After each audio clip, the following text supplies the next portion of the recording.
What's up, everybody? I am your host, War Mothershed, and this is the War Ready podcast, Growth is Hard.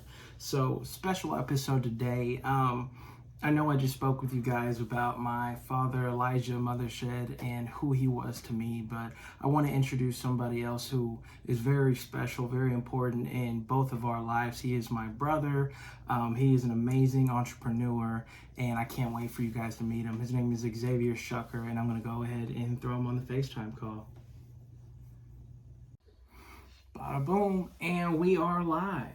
How you doing, Xavier? I'm doing good. I'm eating some food. Eating some food? What are you over there eating? I got fries. I got a burger. Okay. I got some cookies. Okay. And I got some chicken nuggets. Okay. Chicken nuggets for the chicken nugget. Okay. I ate that. Yeah? You ain't got anything to wash it down? Oh. Powerade. Powerade? What color? Blue. Blue? Okay. It's not bad. I didn't pick it. They picked it. They picked it.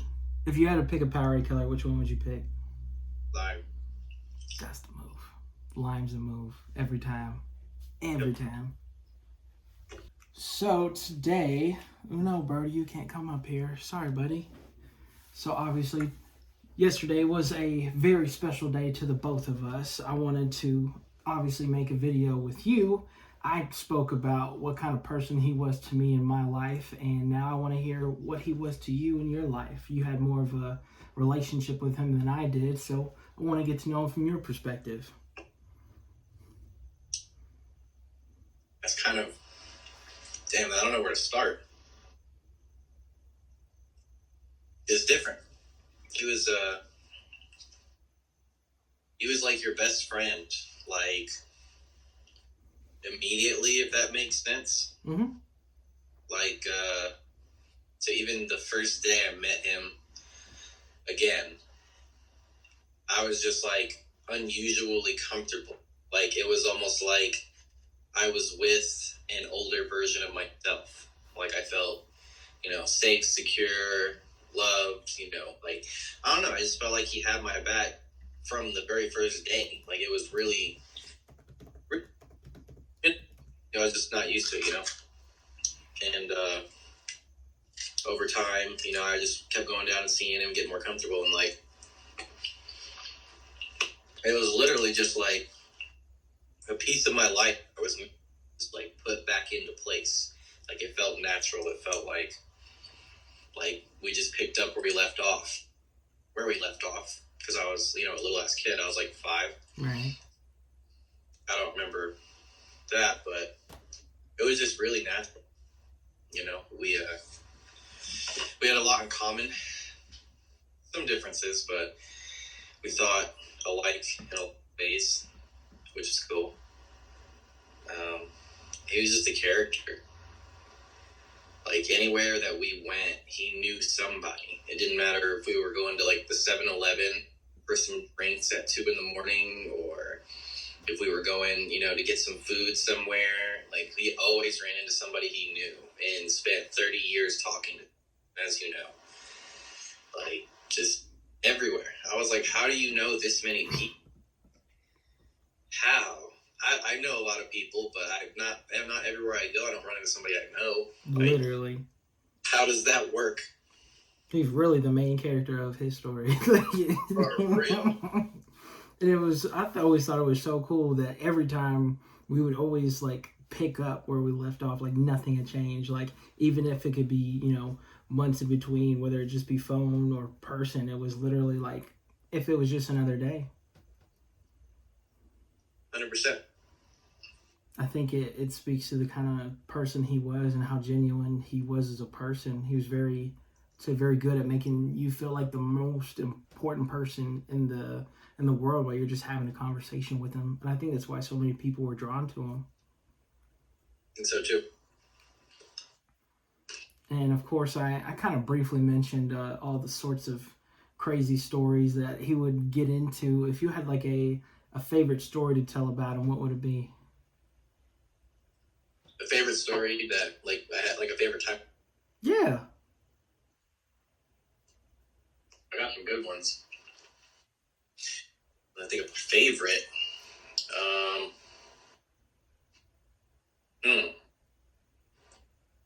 Well, I think one of my favorite times is the time we almost got arrested. That was fun. You know, like that was a good time. I just came down for the weekend, chilling. You know, I think I got to Oklahoma City at like 8:00 at night. You know, it was dark out. It was cool, and it was like, hey, we're gonna go hang out with the neighbor, dude across the street. You know, smoke a little green. You know, chill. It's like, yeah, cool. Sounds like a good time. Sounds like a weekend.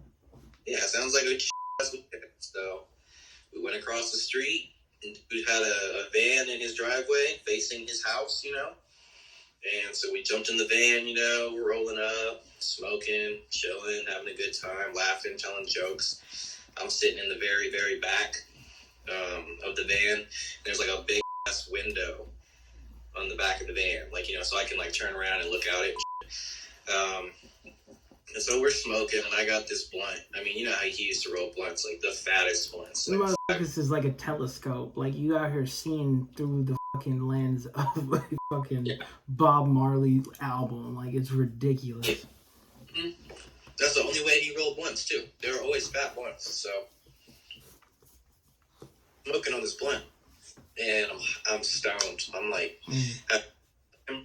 and then all of a sudden I hear these tires squeal hella hard. Like someone literally just went from fast to like stop, like,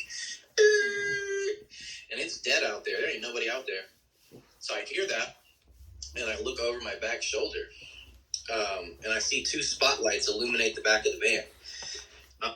Oh shit, cops! And our dad and the driver are like, what the fuck? And I'm like, yeah, cops. So you know, I grab the joint or the blunt. I empty my lungs, and I take the biggest hit of weed I have ever taken in my life up to this point. Because my sole thought at this moment is, if I'm going to jail, I'm going to jail high as fuck. I'm not going to be sober in there. Like, no way. So I take this huge hit, coughing. Everyone's trying to hide weed. There's a bunch of weed in the car, you know, grinders, pipes, blunts, you know. We're just throwing shit everywhere, hiding it. Well, the neighbor, he's like, yo, we're on private property. They can't come up here. He jumps out, you know, real quick. And I'm like, yo, that's not smart. 3 black dudes in a van. You're jumping out. There's cops. Like, I don't know. You know, it just doesn't seem like the smartest play. So, sure enough, the cops come running up to this dude with guns out. They're like, get on the ground, get on the ground.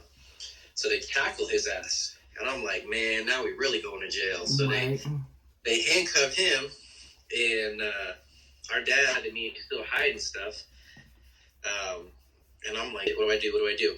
I'm like, so I don't want to make any sudden movement. So I just sit back in my seat, and I'm just chilling. Well, they see him in the passenger seat, so they pull him out, you know, pat him down, handcuff him, put him in a police car. And I'm just sitting there in the back. I'm not moving a muscle. And for like 15 minutes, these cops are walking around, shining flashlights around, looking, and they're not seeing me. And I'm like, what do I do? Like, I'm stoned. I'm in the back of this car. I'm afraid if I move, they're just going to start shooting. You know, if I don't move, like, what do I do? So finally, one of them shines their flashlight and, like, goes over my foot or something. And he's like, hey, there's someone else in there. And as soon as he says that, I go, I don't have a gun. Don't fucking shoot me. And they're like, open the door, open the door. So I open the door, you know, and they got their guns pointed at me and shit. They're like, get out. So I get out. They're like, patting me down. They're like, smells like marijuana in there. What are y'all doing in there? And I was like, I don't know what marijuana is, sir, but I got a vape. My eyes are red as fuck. I'm glazed. Like, you know, I got my nicotine vape in my hand. I'm like, I don't know what marijuana is. What is that? Caked, bro. Gone. Faded. Like, whew. So they pat me down. They put me in the back of the police car, you know, with our dad. And we're both looking at each other. We know that they do recordings in police cars, so we ain't talking, but we're looking at each other like, what the fuck is going on, bro? Like, we were chilling, smoking, having a good time. Now we about to go to jail. Like, like out of nowhere, left field, we're chilling.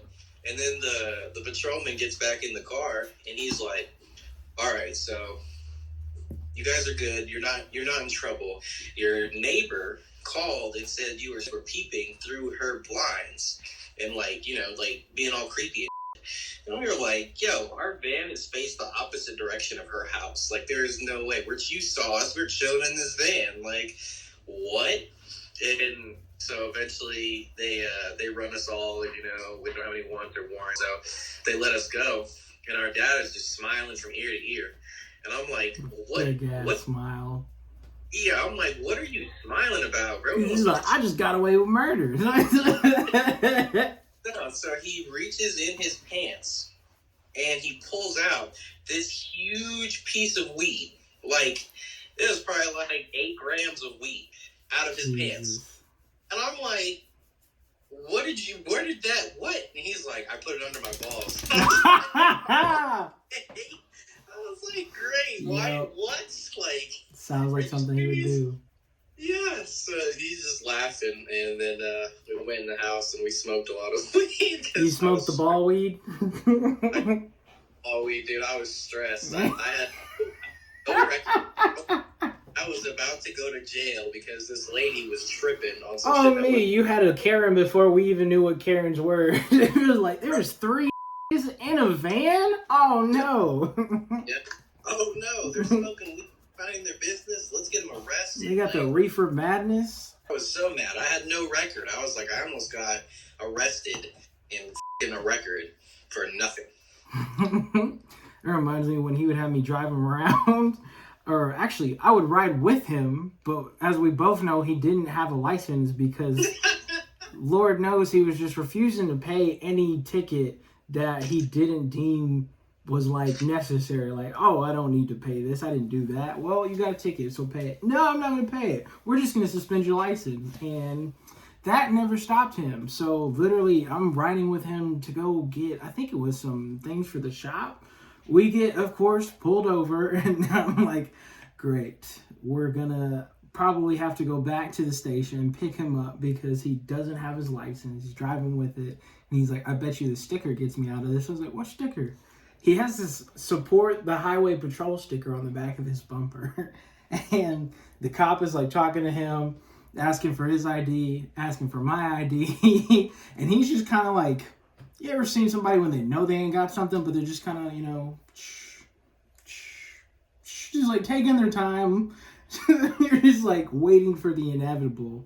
And finally he like looks over to me. He's like, do you have your license? I was like, yeah, I got my license. He's like, can you drive? And I was like, yeah. So he just has us change seats, and he's like, I told you the sticker would get us out of it. I'm like, how much did you even pay for the sticker? He's like, it was the best $50 I ever spent. I was like, wow. Beat up car, but a highway patrolman sticker apparently will get you out of a lot. Man was wild. Man was most definitely wild. I mean, listening to the stories from Scoob, from Rico, from Antonio, from Herb, all these different things that they lived and went through growing up. It's really something out of a movie. I wish somebody could have documented this and made it like a big blockbuster budget movie, because I'm pretty sure it would sell. Oh, yeah. It was one of the things that Herb always said. He had the rapper lifestyle, but could not rap. His delivery was just too proper. It was too well put together. He couldn't break apart and separate, space out syllables. So every time he would rap, it would sound like he's giving an English speech. And it was just one of the things where I came along and he was like, yo, I'm going to build you a stage. I'm going to do this. I'm going to do that. And I'm like, man, this is going to be dope. Xavier comes in. He's like, I got a job for you. You're going to be the manager. We're going to do this. We're going to do that. And it was really nice to be a part of like his game plan, even though like it was his idea, but it was for the betterment of everybody involved. He definitely wanted to put us in a position to be bigger or better off than he ever could imagine for himself. Right. I think there's not a day that goes by where I don't think about all those like random conversations he would just have with us, just giving us random game out of nowhere that just left field like, hey, you might need to know this. We just be chilling, smoking weed, whatever. And he'd be like, if you're in this situation, what do you do? I'd be like, what? So I come up with a solution. And then he'd be like, but what if this happened? And I'd be like, all right, I'm gonna do this. And he'd be like, yeah, but what about this too? He was like, it was almost like he was training me to think quickly and with a lot of random different that could happen. So he just wanted me to just like be quick, like, quick on my feet, like thinking like best solution, all that, like, street knowledge, like that. And it was just all the time. He would do it off guard. I'm getting out of the shower, walking in my room. He would be like, yo, what about this? I'm probably stoned, I'm not really thinking like that. It's like, think.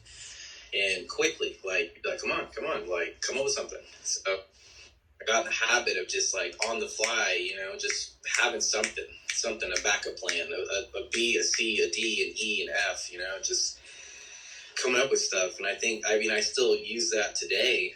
Obviously, it was some good. If there was something he taught you that stuck out to you the most, that like, I guess you could say shaped the person that you are today, what would it be? That's tough. I took so many lessons from him. One that I always go back to is he would always tell me it's checkers. Chess, is more of a logical kind of game, where checkers is kind of more of an emotional game. So he was always preaching to me to use the logical side of my brain more than the emotional side of my brain, and that it would set me up for success and get me out of a lot better than, just letting the emotions take over and take control. And honestly, that's probably one of the best lessons I've ever had from anybody, and it's been applied like almost every day, in my life, for years. It's definitely a part of my personality now. So that's probably the biggest lesson, but also to be more understanding of other people. Like, everybody goes through things, but like, he just kind of told me that I need to be more sympathetic for other people, or empathetic, I guess it would be. I don't know. And so I started applying it and kind of, seeing what he meant, and that works too. So like, even though I think logically more than I think emotionally, at any point, I still try to understand, other people, and when they react certain ways, I, try to sympathize or be empathetic, and I don't know, be there for them, I guess, would be the term. I don't know. I think it's really telling how much he really knew and understood about people, the way that he was just able to maneuver and just go from crowd to crowd, person to person, and just be able to tap in and get to know them so quickly and on a personal level, with, just like you were saying, times where it's 2:00 in the morning at 7-Eleven and he's having this 30-minute conversation with somebody because one time they struck it up, and he knew how to read and understand this person so much that he knew about them more than what they were telling. And if I had to, I guess, give something that he taught me, understanding people is very important, but to never be misunderstood, it's important to trust but verify, never assume, and always be specific. I love those like 3 rules, because it was something that always clarified everything and never left any room for errors or anything like that. You always checked your boxes whenever you use that. So it's something, at least now in my everyday life, whether I'm dealing with work-related things, music, I'm planning things out, as long as I'm checking my boxes and I'm making sure I'm doing those 3 things, I've never been setting myself up to fail. And it's always come down to communication on other people's ends of what was needed or what was supposed to happen. I don't know if it's just you, but I get these random whiffs of like patchouli throughout like certain days, and it's like the most deja vu, comforting kind of like moment. It's so weird because it's like his aura or his spirit is just right there. Because it could be weed, it could be patchouli, I don't know, but that's what it just smells like to me, and I'm just like, he's right here. That's like a, what's it called? It's a cologne. Is it a cologne? Yeah. What's that? I'm trying to think of what that incense is too. There was a certain incense that he always burned. Like, wherever he lived, he always burned an incense. And I remember I went to somebody's house, somebody's family's house here, And as soon as I walked through the door and I smelled it, it just instantly, like you said, that deja vu, that calming, relaxing, like all I could think about was him, because that was his scent, you know? Like you walk through or go into like his room or something and that's what you smell. Do you think there will ever be a time where there's like a moment you're going to be, whether it's something personal, whether it's something business, relationship wise, that you're going to look back and say, thank you for teaching me, something to get me here? I think I thank him every day for putting me on the path that I'm on now and teaching me and giving me the tools that I have that have put me where I am. I mean, I would never be here, where I'm at now, doing my job, in a good company, in a position, becoming successful, if he hadn't believed in me and taught me and, built me to believe in myself to achieve what I've achieved so far. And so I think every day I think for believe.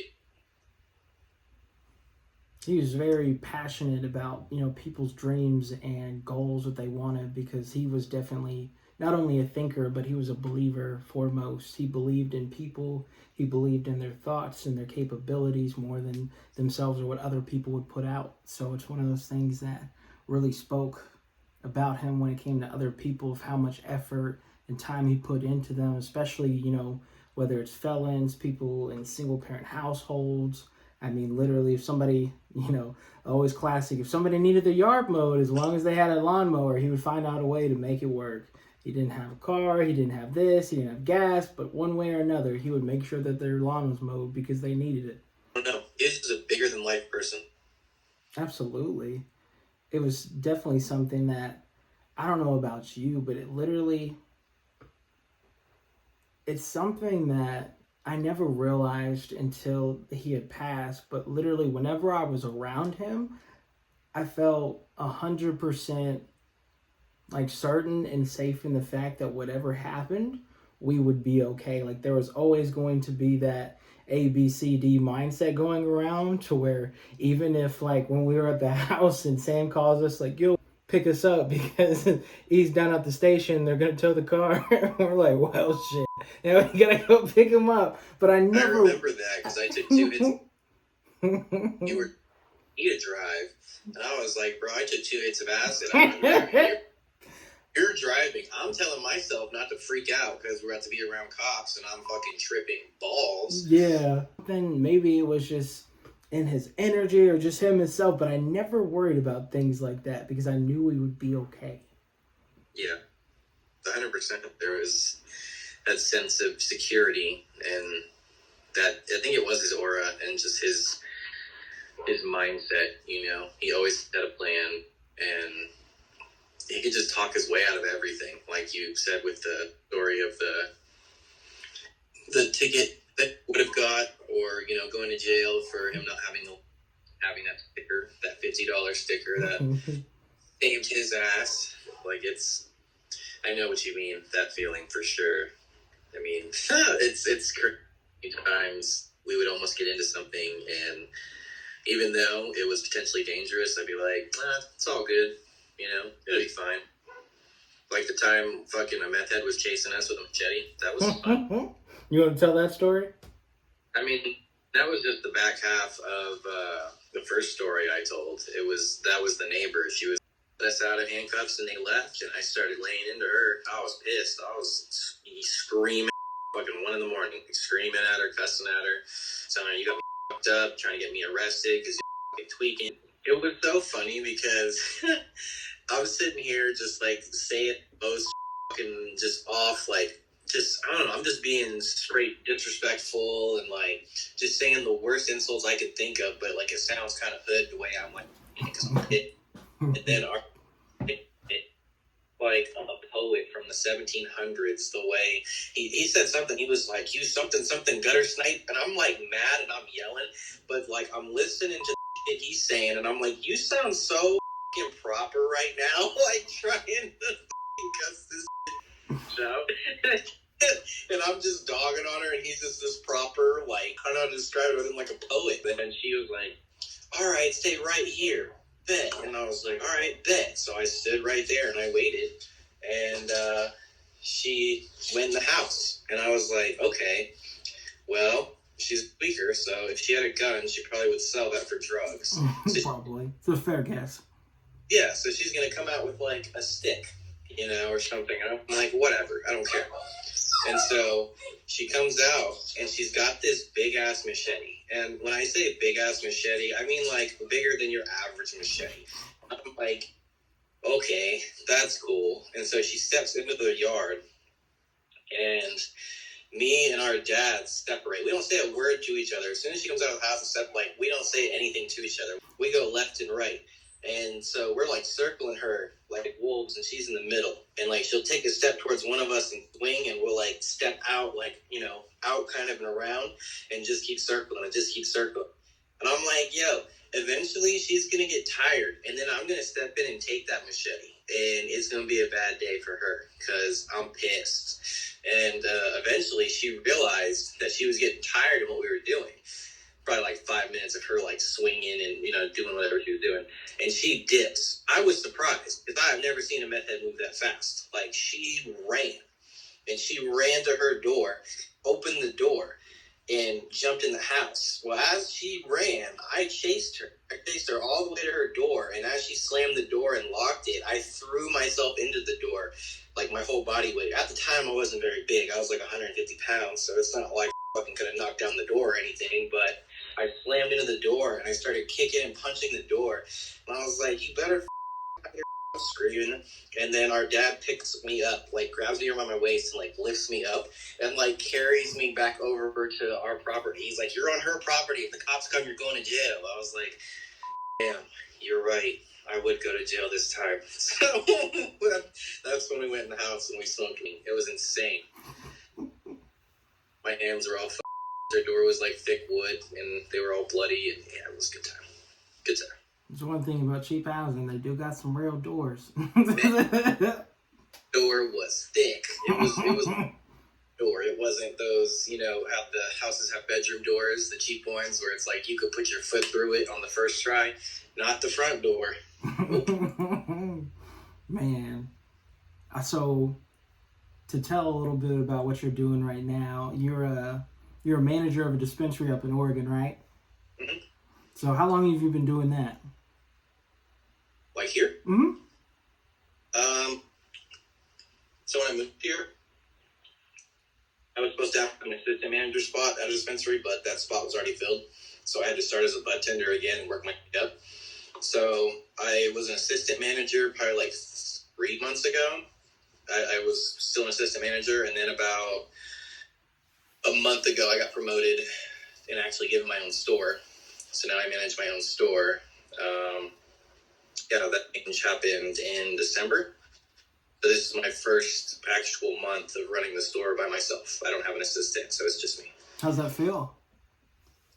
It's pressure, but I like pressure. I like a challenge. If things are too easy, I get bored very easily. I feel like the harder something is, the harder I push, and the more into it I am because it's more of a challenge. So I'm with it. The owners are great. They believe in me. They're constantly praising me and, you know, looking out for me, and actually, like, they're like people that see the big picture and they realize that their employees are the ones that make their business what it is. So they put a lot of effort and care into, you know, the people that bust their ass for. So I'm in a great spot, working for great people, in a good market. It's awesome. Like I said, I wouldn't be here if it wasn't for our dad giving me the tools to do all this. I'd probably be like a cop back home, but with doing everything I'm doing now, being an entrepreneur, the sky is the limit. I can grow as tall as I want, as big as I want, as long as I want it that bad. And I want it that bad, so I will. You know, he's just up there cheesing about it. What do you think he would say to you right now if he was here right now to comment on your progression, your success? He'd probably give me that big old grin, and he'd just be like, "I told you." That's probably what he would say. And then he'd probably critique a few things, which I know that was his way. He always had some constructive criticism, not in like a rude way, but he'd be like, "Yo, you're doing this. You could do this like this and this like this." Just little pointers. He always wanted the best, and sometimes an outside perspective really helps things that you miss. So he would say that and do that. Never hurts to try and, sharpen a knife to make sure that it's cutting the way it's supposed to. Yeah, absolutely. What would you tell him right now if he was here to listen in on this conversation? First thing I would tell him was that I love him, of course. I would just tell him thank you for giving me all the tools and believing in me and loving me unconditionally. And just being the man that he was. He wasn't perfect, but he was perfect for me. So Absolutely. There's sometimes not a better way to put it. I mean, he was definitely an interesting character that had a lot of progression in his life. It didn't start off on the right side of the track, but he definitely ended on that. And that's what I think matters most. You may not start from humble beginnings, but as long as that's what you're working towards, I mean, that's what really determines who a person is, not their record, their status, their background. It's their motives, their intentions. yeah, 100%. Well, I think I only got 2 more questions for you. Obviously, life has been different for not only our family, but the both of us since 2019. What would you say is the difference between who you were before 2019 to who you are now? Jeez. I don't even feel like the same person. I feel like when I look at old pictures of me before then, I know that's me, but that's not me because I've changed completely. There's still some parts that are similar, but as a whole, I'm a completely different individual. Maturity level is a lot higher. The way I think is completely different. I used to lead with my emotions. Now I lead with logic. Definitely more of a leader now than I was before. Before I felt like I was probably like a good part of the team, but now I feel like I'm much more of a leader rather than just a part of the team.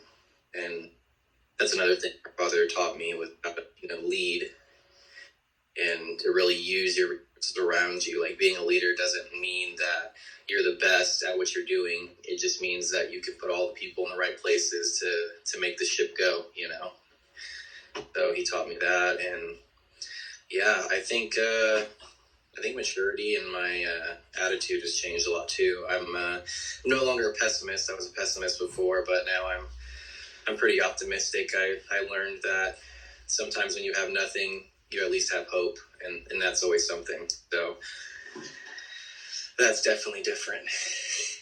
How does it feel to now have this kind of change of heart, this revelation? It feels different.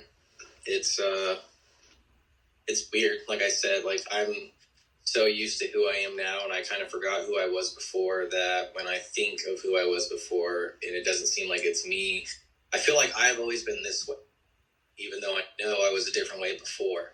It's like I totally forgot who I was in the past, and I just snap my fingers and like I'm here, like I'm me, I'm who I am now, and nothing else before. It just is kind of a blur and a fog, and it's weird, honestly. It kind of feels like I was just born, even though I know I wasn't just born. So you're getting back in touch with your inner self again. Yeah, for sure. So it's obviously been something that has not only plagued but troubled us the past couple of years. I made a post saying, it doesn't get easier, and it's probably because we only, love them more as time goes by. But for anybody else that's lost a parent or endured something like this, what would you say to them? I would say be strong. Even when you want to be weak, be strong. Like, it doesn't mean be weak, but when things happen to you in life and they beat you to your knees, you can either stay down, die, or you can get up and fight. And if you don't pick to get up and fight, then that's where your story ends. And that's all. Like, you just stopped writing your book halfway through. If you get up and fight, you're stronger. And even though it hurts and it takes time and it it's literally the most excruciating thing that you could do. It will make you better as a person. And as you get older and go and you reflect on what you've made it through and what you've accomplished, it's like a sense of pride. So I would say be strong, even when you want to be weak. Hold out.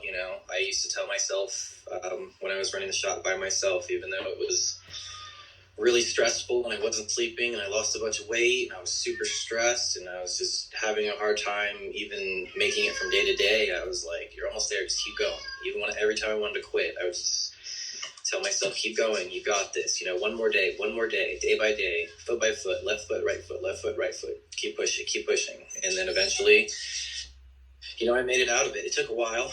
It took me years to kind of build myself back up and fix things, not completely, but to a point where I could be considered more normal. But I did it. And that's something that I'll always, be like happy that I made it through that, because I didn't think I could for the longest time. And so I did. I feel accomplished. I feel strong. It's definitely something I'm proud of you for, and I know he's definitely proud of you for it. And there's going to be so much more. I mean, you've already accomplished this in a year and a half now? There's no telling what it's going to be in another 4 years, 5 years, 10 years. Yeah, I've only been here next month I'll have been here 1 year, so. Man. Yeah. Only up from here, right? The sky is the limit. Actually, outer space is the limit, and then that might even not even be the limit. It could be even farther than that. I'm always hungry. I'm never satisfied. I can always do better. There's always going to be something bigger out there, whether it's a bigger paycheck, a bigger vacation time, a bigger house, a bigger car, truck, whatever it may be. But kind of like you were saying, finding that optimism in the situation and kind of finding that satisfactory level of, I may not be there now, but I'm happy with where I'm at, because where I used to be is where I wanted to be now. Yeah, I get that.